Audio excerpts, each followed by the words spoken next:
Salut à tous, vous l'avez vu dans le titre, on va partir sur une FAQ aujourd'hui. Vous avez été un peu plus de 150, quasi 200 à m'envoyer des questions sur la nouvelle fonctionnalité Instagram Story qui est vraiment pratique du coup, vu que je suis pas vraiment sur Twitter. J'ai été surpris par la qualité des questions, il y a eu vraiment de bonnes questions et j'ai profité de mes vacances en Espagne pour répondre à tout ça. Direction Port Aventura. Voilà, on arrive sur le parc Port Aventura en Espagne, Salou. Juste derrière moi, il y a Ferrari Land. Je vais réussir à le dire, Ferrari Land. C'est un des manèges les plus hardcore. On va le faire tout de suite, c'est le premier manège qu'on va faire. Ça se passe juste derrière, je sais pas si on va voir au niveau du timing. Ça monte, si je vous dis pas de bêtises, à 112 mètres de haut. Pour la petite anecdote, nous on a une petite chambre à Cambril, donc c'est à peu près 10 km d'ici. On arrive à voir l'attraction de la chambre où on est. Ils sont en train de mettre l'essence. C'est un plein d'essence à chaque fois. On est projeté à plus de 190 km/h, je crois même pas 4 secondes. Donc vraiment c'est rapide, hein. C'est rapide, ça pousse. Première question, que fais-tu de tes jours en ce moment? Continue comme ça. Qu'est-ce que je fais de mes journées? Bah voilà, comme vous pouvez voir, aujourd'hui je suis à Port Aventura en Espagne. Je reste en Espagne pour 4 jours, en mode vacances pour l'instant. Mais pour revenir à la question principale, plus sérieusement, qu'est-ce que je fais de mes journées? Ça change un petit peu tous les jours. Je vais rouler principalement quasiment tous les jours. Sinon, je cherche des choses, je fais des vidéos YouTube, je bosse sur des nouveaux concepts, j'essaie de trouver des nouveaux projets. Donc en fait, chaque journée est un petit peu différente. Pour toi, les compètes sont-elles une bonne chose? Alors qu'est-ce que je pense des compétitions? Une méga dose de motivation. Déjà quand vous allez sur une compétition, c'est trop cool de voir d'autres riders, de vous challenger, de voir un petit peu votre niveau. Et surtout de profiter. En général, qui dit contest dit soirée d'après contest. Donc il y a moyen de bien s'amuser avec les potes. Donc franchement les contests, c'est vraiment le côté un peu familial. Là on va revoir tous les potes de BMX. C'est un bon moyen de vous challenger, mais faut pas que ce soit la base pour faire du BMX. C'est-à-dire si tu commences le BMX en disant je veux être le meilleur, je veux être le nouveau jeune prodige ou quoi que ce soit, ça marchera peut-être 2-3 ans, tu vas progresser super vite en flat. Ça monte comme ça. Tu progresses, tu stagnes. Tu progresses, tu stagnes. Et en général, c'est ces périodes de stagnation qui vont vous faire arrêter le vélo si vous cherchez que la performance et que les résultats en compétition. Donc pour faire simple, les contests c'est cool, moi j'aime bien. Mais ce qui est encore mieux, c'est des bonnes jams, c'est-à-dire juste des sessions entre potes ou même des sessions dans votre local spot avec les potes. Les contests c'est cool, mais profitez sur votre bike et progressez, roulez pour vous, c'est encore mieux. Pourquoi avoir fait du flat et pas du street, park, trail ou race? Alors pourquoi le BMX flat et pas une autre discipline? Tout simplement parce que j'ai commencé à faire de BMX un petit peu street skatepark, j'essayais de sauter 3, 4, 5 marches, puis ça me faisait vite peur, j'avais vite peur de me faire mal, de pas pouvoir rouler pendant des mois. Du coup j'ai trouvé quelques plans vidéo sur internet, des vieux tutos à la base, ça s'appelait Agoride. Là avec ça j'ai pu voir différents tricks en flat, je savais pas qu'il y avait plusieurs disciplines, donc j'ai commencé le flat parce que du coup je trouvais qu'au sol on pouvait faire moins mal, même s'il y a quand même les coups de tibia dans les pegs et tout ça. Et du coup voilà, je suis petit à petit, j'ai trouvé un trick en flat, puis un autre, puis un autre, puis un autre, et du coup je suis vraiment resté dans le flat. Et pour l'instant je fais que très peu de street et quasiment pas de skatepark. On a fait 3 questions ici. On va à l'intérieur, premier manège, je crois qu'on va tenter un petit truc Chinatown, je crois que c'est pas Chinatown mais c'est l'univers chinois et on va essayer une des plus grosses attractions, c'est parti. Voilà, je sors juste de Dragon Khan, l'attraction qui est vraiment ouf, je pense que c'est la numéro 2 du parc. Et on passe à la question suivante. Quel est ton top 3 de tes sports préférés? Ok, bah top 3 forcément premier c'est le BMX, donc BMX flat, mais j'aime aussi un petit peu toutes les disciplines du BMX. En numéro 2 je dirais un petit peu en fait tous les sports qui sont autour du freestyle, donc j'ai une petite préférence pour le foot freestyle. En numéro 3 je dirais le basket, donc basket freestyle aussi, et aussi le basket plus traditionnel, donc voilà. Numéro 1 BMX, 2 foot freestyle et 3 basket. Eh, tu sais cabrer? Non, je ne sais pas cabrer malheureusement. Un jour peut-être, tuto cabrage, mais non, pour l'instant, pas de cabrage. Quel youtubeur t'a donné envie de commencer? PS, continue comme ça. Ce qu'il faut savoir, c'est qu'avant de me lancer sur YouTube, je regardais pas du tout les vidéos YouTube, enfin très peu. Les mecs qui m'ont donné envie de me lancer et qui m'ont donné les conseils pour me lancer, c'est Footstyle en fait. J'avais passé un moment chez Clem Kame, un des gars de l'équipe de Footstyle TV. Je vous invite à suivre la chaîne d'ailleurs. Et c'est eux qui m'ont expliqué un petit peu en me disant ça manque de BMX, ton contenu est cool, vas-y lance-toi. Ça faisait une année on va dire que je voulais me lancer. J'avais pas un peu les couilles pour me lancer, du coup c'est eux qui m'ont un peu boosté. Et j'ai découvert un petit peu la YouTube sphère. Forcément je m'inspire de différents youtubeurs, il n'y a pas vraiment un youtubeur en particulier. Voilà, pas vraiment d'inspiration précise.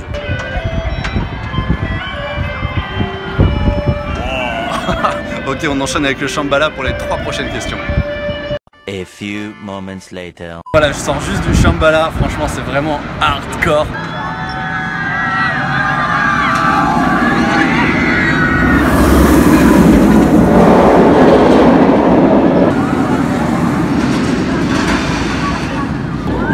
3 prochaines questions. Est-ce que le flat est une discipline assez mise en avant pour toi? Alors est-ce que le BMX est assez médiatisé? Du coup je pense que non, c'est pas assez médiatisé. Ça peut pas être autant médiatisé que le foot, que le basket ou que les gros sports comme ça, parce qu'il n'y a pas autant d'argent. Dans le foot il y a toute une industrie derrière, dans le flat c'est pas encore le cas, c'est un sport de niche. L'avantage c'est que c'est un côté un peu familial, donc je parle du BMX flat mais aussi du BMX en général. Tout le monde se connaît un petit peu, voilà, c'est à la bonne franquette, c'est la famille. Donc il n'y a pas encore beaucoup d'argent, peu de personnes arrivent en vue, donc peu de personnes peuvent s'impliquer pour médiatiser. Mais il y a quand même beaucoup de gens qui organisent des contests, que ce soit en France, à l'international, beaucoup de riders ou non-riders qui bossent pour justement développer un peu le BMX, faire plus d'événements. Pour les shows c'est pareil, il y a de plus en plus d'organisateurs qui commandent des shows. Moi le premier je fais des shows sur différents événements, du coup ça médiatise encore un peu plus le BMX, on fait des initiations. Fizz aussi bosse beaucoup sur la médiatisation de tout ça dans un domaine un peu plus...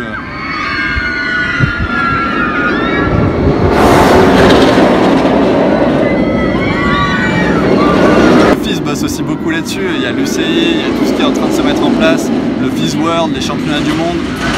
Ça aide forcément à la médiatisation du sport à l'international. On a aussi YouTube, que ce soit avec les petits ou les gros youtubeurs. Quand on regarde Vodka par exemple qui fait du contenu autour du BMX, qui a une communauté à plus de 2 millions d'abonnés, forcément que ça aide, ça médiatise. Avec la marque Unicorn ça aide encore plus, ça soutient beaucoup de projets autour du BMX.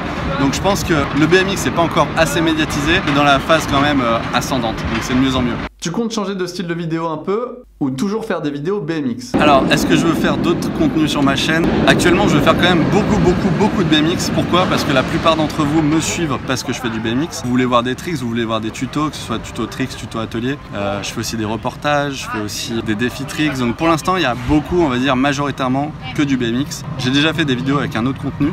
J'en ferai sûrement par la suite. Pour l'instant, j'ai pas suffisamment de contenu, d'idées et tout ça. Et puis il faudrait que je me rencarde un petit peu avec d'autres personnes pour pouvoir faire des trucs vraiment fun avec un contenu de qualité. J'ai pas juste envie de vous montrer mes vacances. Donc voilà, actuellement il y a beaucoup de BMX. Si vous voulez voir d'autres contenus, n'hésitez pas à le laisser en commentaire.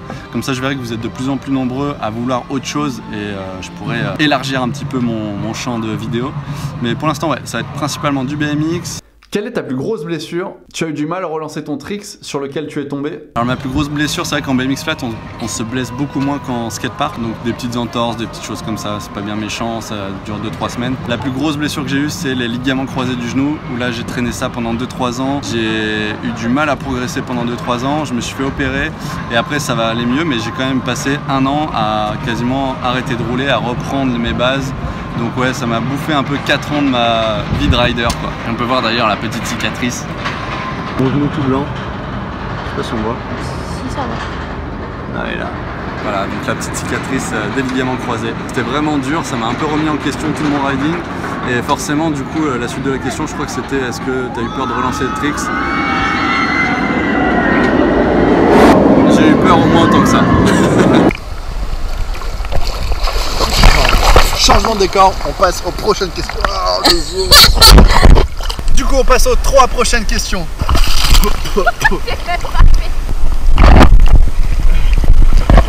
On peut pas bosser dans des bonnes conditions ici. Avec quel vélo as-tu commencé? Alors la question, quel a été ton premier BMX? Alors mon premier BMX, j'ai roulé tout au début avec un Giant, un vieux cadre. C'était vraiment plus axé dirt, mais le bike faisait 16 kg. La qualité du vélo, c'était vraiment, de toute façon c'était dans les années 2005, c'était un vélo pas d'occasion mais qui était que j'avais payé 250 ou 300 €, voilà, que mes parents m'avaient offert. Je l'ai vite revendu, changé pour mon vrai BMX flat. Donc le premier BMX flat que j'ai eu, c'était le Dragonfly Trigger. Si je vous retrouve des photos, ça peut être vraiment cool. J'avais grave kiffé d'ailleurs sur ce vélo là. De mémoire, je crois qu'il faisait 13-14 kg, donc ça restait quand même un bike assez lourd pour débuter. Maintenant quand vous commencez, vous avez des vélos à 12-13 kg, c'est royal, c'est royal. Vous n'avez plus d'excuses. Vous n'avez plus d'excuses. Il n'y a plus d'excuses. Il n'y a plus d'excuses, voilà. Question suivante. As-tu déjà essayé autre chose que le BMX flat? Vous avez été nombreux à me poser la question, j'en mets 2-3 dans... Voilà, là, tac, ici, là. Est-ce que je vais tenter d'autres styles comme le parc, le street et tout ça? Parce qu'il y en a, voilà, il y en a un qui m'a mis, est-ce que tu veux faire comme Mathias Landois, du street et du flat? Donc il y en a de plus en plus qui se mettent au street flat. Ce qu'il faut bien savoir, c'est déjà pour maîtriser le flat, il faut une vie entière. Et pour se mettre au street, c'est un peu la même chose. Donc pour être excellent en street flat, il faut être vraiment doué, il faut être un méchant prodige Donc Mathias a réussi parce que Mathias sait faire quasiment tous les tricks en flat, il a une maîtrise absolue, c'est un athlète. Et voilà, il fait ça depuis quasiment 15 ans je crois. 15 ans de BMX flat à haut niveau, ça permet d'avoir les skills qu'il a en flat street. Pour tous ceux qui commencent le BMX flat et qui se disent je veux faire du flat street, c'est possible, mais vous n'arriverez pas au niveau de Mathias en 2-3 ans quoi. Pour ma part, je kiffe aussi le street, le park, le dirt. Ça demande d'autres skills. Pour répondre au final à la question, je dirais que ouais, je vais sûrement tester le parc. J'avais testé au parc Unicorn, mais vraiment vite fait. Je pense que je retourne à faire une session avec Valentin pour tester un petit peu plus le skatepark et puis peut-être tester d'autres skateparks. Le street, je m'y mettrai aussi. Alors je pense que ça sera l'occasion de faire peut-être des collabs ou au moins des sessions avec d'autres riders qui sont un peu plus expérimentés en street, park, dirt et race. Voilà, pour découvrir un peu vos disciplines, pour que je puisse avoir de bons conseils pour m'y mettre. Ce qui me fait vraiment peur, c'est de me faire mal.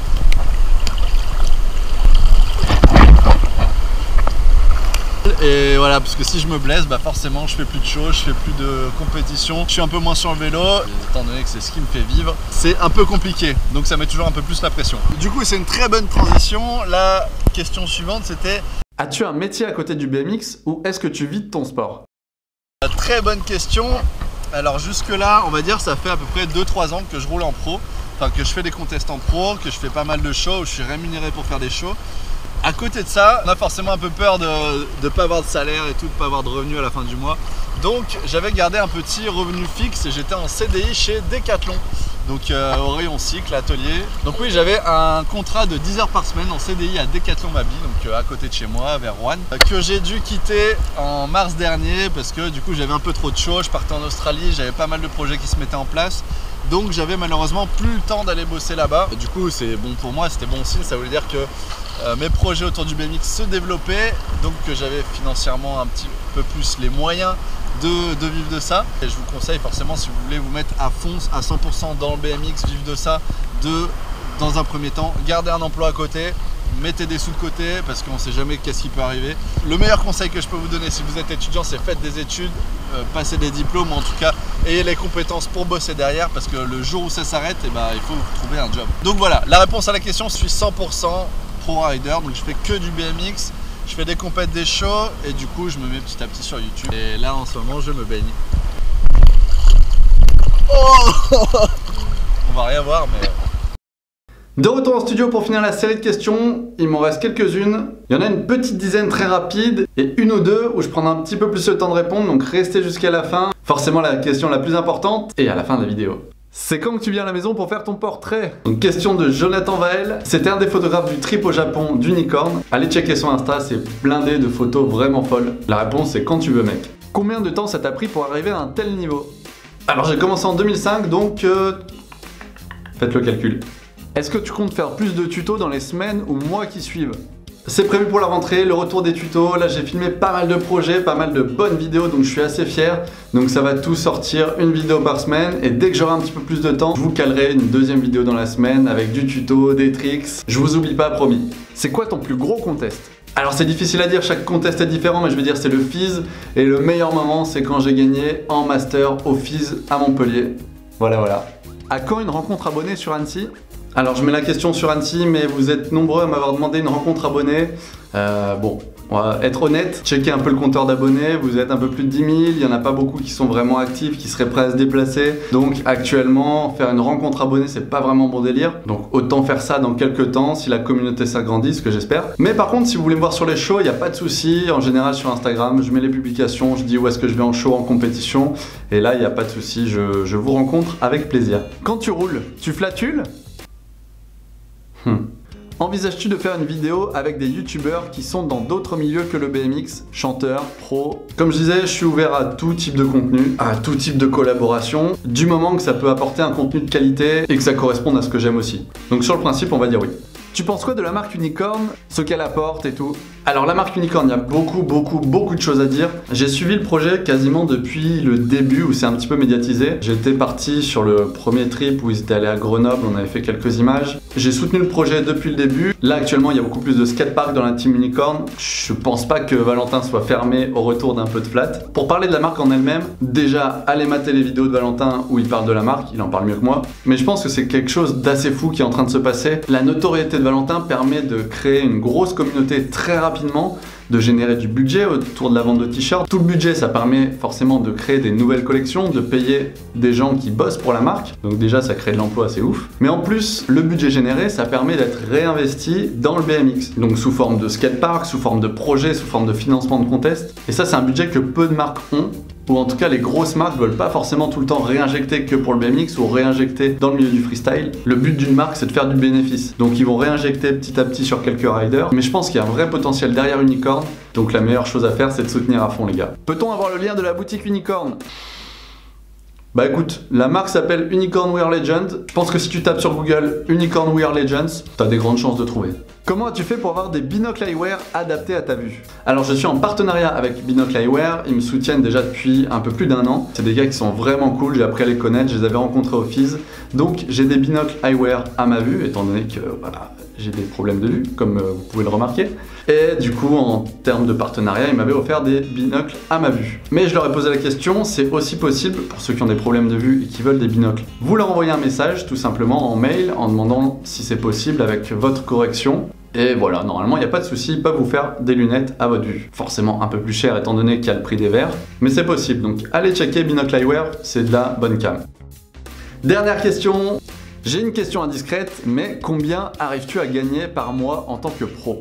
Voilà, donc c'est la question que vous attendiez tous. Enfin, en tout cas, je sais que beaucoup d'entre vous ont cliqué sur la vidéo pour avoir la réponse à cette question. Est-ce que je vous donne une réponse un peu floue? Est-ce que je vous donne une réponse très précise? Compliqué quand on parle d'argent. Basiquement, quelles sont mes sources de revenus? Je vais pas pouvoir vous traiter ça forcément en une seule vidéo. Il y a tellement de paramètres qui rentrent en compte. Si je vous donne juste un chiffre, ça va parler dans tous les sens parce que vous n'avez pas les données, vous savez pas quelle structure j'ai, vous connaissez pas les sources de revenus que j'ai, le type de charge. Bref, il y a tellement de paramètres qui rentrent en compte, c'est très compliqué de répondre à cette question. Ce que je peux vous dire, c'est que c'est très variable. Il y a des mois où je vais gagner 0. Si je fais pas de show, si je suis pas en contact avec des marques à ce moment-là, si je fais pas de compète, ou en tout cas si j'ai pas de price money. Et YouTube actuellement, je peux vous le dire cash, ça ne me rémunère pas du tout. Enfin, pas du tout si on lise sur une année. Allez, on fait un petit calcul, l'année dernière ça a dû me rapporter 10 € par mois. Mes sources de revenus sont principalement tous les shows que je fais en France, donc c'est pour ça que si vous avez un événement vers chez vous, vous cherchez une animation pour vraiment n'importe quoi, ça peut être un concert, ça peut être une inauguration, ça peut être une fête de village, ça peut être le comité des fêtes de n'importe quel village, de n'importe quelle ville, vous voulez faire un événement, vous cherchez une animation, prenez contact avec moi, donc soit sur osbmx.fr, soit sur kevinmeyerbmx.com. Voilà, après on traite, on parle budget, on envoie des devis, et c'est ça qui me fait vivre actuellement. Ensuite, j'ai eu quelques marques qui m'ont fait confiance, avec qui j'ai pu bosser, qui m'ont donné un petit budget pour voyager, pour bouger un petit peu à droite à gauche, d'effraiement sur les contests. Mais comme j'expliquais dans une question précédente, je n'ai plus de travail fixe. Donc je ne suis plus à Decathlon, donc j'ai plus X € qui tombent tous les mois. Ce qui fait qu'on va parler potentiellement. Potentiellement, si je fais une grosse tournée, entre 10-15 shows par mois, même sur un mois, ça peut me rapporter entre 5 et 10 000 €. Donc là, c'est sûr, vous vous dites, le mec, 5 ou 10 000 € par mois, il se fait pas chier. Hein. Sauf que, comme je vous explique, il y a des mois où il y a 0, il y a des mois où je bosse très bien, il y a des mois où je bosse moyennement bien. Tout le temps que je passe sur YouTube, c'est le temps que je passe pas à chercher des shows. Donc je vous avoue que depuis que je suis sur YouTube, cette année, mon nombre de shows a baissé un petit peu. Mais pour répondre à la question, je m'en sors encore bien. Mais c'est très difficile de sortir un salaire du BMX. Donc je croise les doigts pour que ça reste comme ça.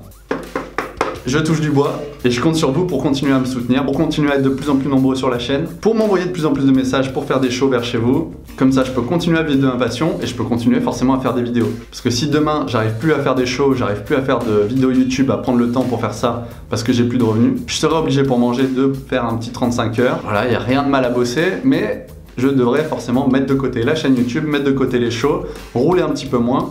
Donc voilà, c'est pour ça que votre soutien est super important et que ça me fait vraiment plaisir de recevoir de plus en plus de messages de votre part ou de vous croiser de plus en plus sur les shows. Voilà, on arrive à la fin de cette FAQ. C'était la première que je faisais sur la chaîne. J'en avais pas fait pour les 10 000, donc c'est l'occasion voilà, de mélanger un petit peu tout ça. J'espère que vous avez appris pas mal de choses. Donc n'hésitez pas, comme d'habitude, le petit pouce bleu, l'abonnement, la petite cloche. Et je peux vous annoncer que d'ici septembre, il y aura vraiment des vidéos assez dingues qui vont sortir. En tout cas, que j'ai vraiment pris du plaisir à faire, et 2-3 collabs en cours de préparation, donc pas mal de petites surprises. La rentrée s'annonce assez folle. En attendant, c'est tout pour aujourd'hui, je vous dis à très vite, vous êtes les meilleurs. Crazy mother.